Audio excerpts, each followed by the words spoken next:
Hello, everyone. Let's start with not so good news. First of all, North Korea and Russia continue to be in bed together. And this top piece kind of gave me a chuckle where Putin said that he will build good neighborly relations with North Korea. If I were North Korea, I would be concerned about that because Russia's notion of good neighborly relations might not be what they think. I mean, they maintained they had good neighborly relations with the Baltic states and with Ukraine. So I am just saying. They're also saying that no agreements have been made, and I don't believe that. I am almost 100% certain that they are lying about this. And of course, it wouldn't be a proper meeting of thieves and murderers if Belarus Lukashenko was not involved. And, Putin's poodle feels he needs to be aware and informed of what is going on with that. In the usual pompous style, North Korea states that Putin will achieve a great victory. Considering he was planning to take Kyiv in 3 days, and it's been 19 months, I might want to retract that statement, North Korea. Just saying. Now, this is truly bad. EU lifts sanctions. So what is that all about? So when the war began,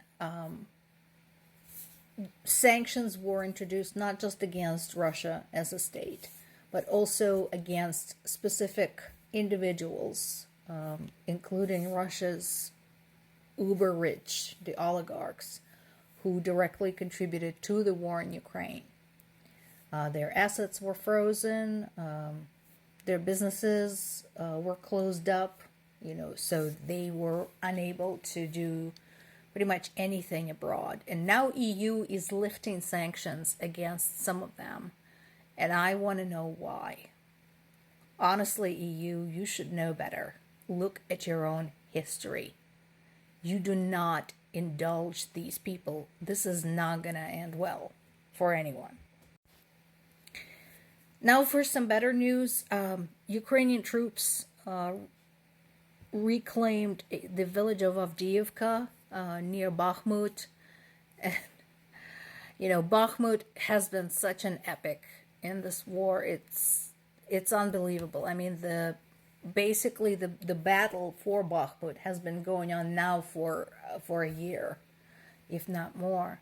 And Russians claim to have control of it, but it's very, very tenuous control. What is interesting about this is once Ukrainian troops took control of Avdiivka, they put a loudspeaker on a drone and issued a statement to any Russian soldiers left in the village. Most of the command unit had fled by that point or was killed, and the remaining soldiers were holed up in 2 houses. And so Ukrainian commander basically told them, you have a choice.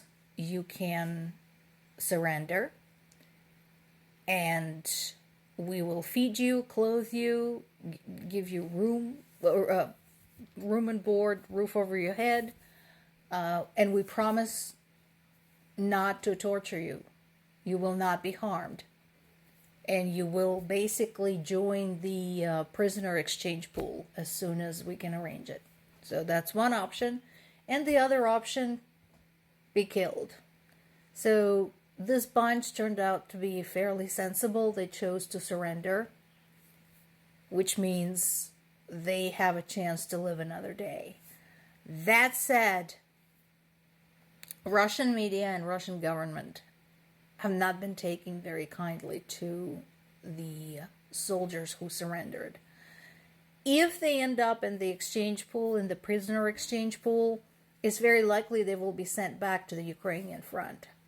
The best thing they could actually do is defect and provide as much information to the Ukrainian armed forces as they can.